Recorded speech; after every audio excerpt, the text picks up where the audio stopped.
Alright, a new expansion has been announced for Star Wars The Old Republic called Onslaught. So let's talk about it, shall we? First off, I'm not a big fan of the name. Onslaught sounds a little unsophisticated, but hey, if it's good, that'll be just fine. So what we know is not too much. First off, it's coming out this year, specifically in September 2019, which is good. The sooner the better as far as I'm concerned, so long as they're not rushing it out. There will be no initial cost, however you will need an active subscription to access the new content.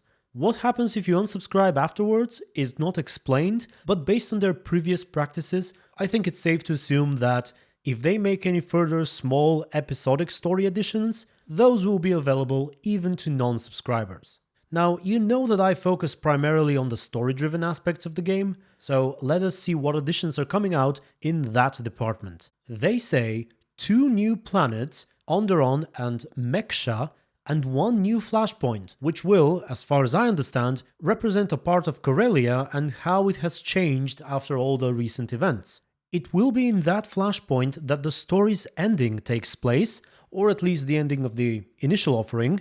There will also be a single operation on the largest moon of Onderon, Dxun, however you pronounce that, but it seems it will not be very integral to the main plot of the expansion. Speaking of which, it seems it's going to be, as we expected, a direct continuation of what we had in Jedi Under Siege. Not only that, apparently they will maintain the unique storylines for Republic and Empire. So to everyone who enjoyed that, I know I certainly did, we can rejoice. And of course, the options for Republic characters to go undercover and secretly support the Empire throughout their storyline, as well as the opposite possibility for Imperial characters, will remain as well. So far so good. As I've said in the past, I did very much enjoy Jedi Under Siege. I liked the return of Malgus, Melora, Master Nos Dural and his Padawan, what was her name? Tau, I think? As well as the involvement of our old companions into the story. I also felt somewhat uncomfortable betraying my own faction, especially playing on the Empire side, so these are all good things in my book. I only hope they maintain that sort of quality moving forward, and if they do, we're probably in for a pretty good expansion. This image perhaps tells us a bit about who the main characters of the expansion are going to be. Malgus is great, obviously, and well established, but will Tau live up to the task? And why not? I don't think she's bad. In fact, I liked her in Jedi Under Siege. I thought she'd be more of a stereotypical rebellious Padawan, but she seems to be more than that. I remember enjoying her uncertainties about who she's supposed to be, her little exchanges with Master Nos Dural, so I'm curious what they'll do with her next, and I hope they do it right. Okay, now one thing is potentially worrisome, and that is, how long is the story going to be in this new expansion? Assuming that the main quests on each of the 2 additional planets will be about as lengthy as they were in Jedi Under Siege, and the final flashpoint will be about a third of it perhaps, we are then looking at about 2 to 2.5 times as much story content as we got in Jedi Under Siege. So if that's the case, the question now becomes, is this too short? Well, I suppose it depends.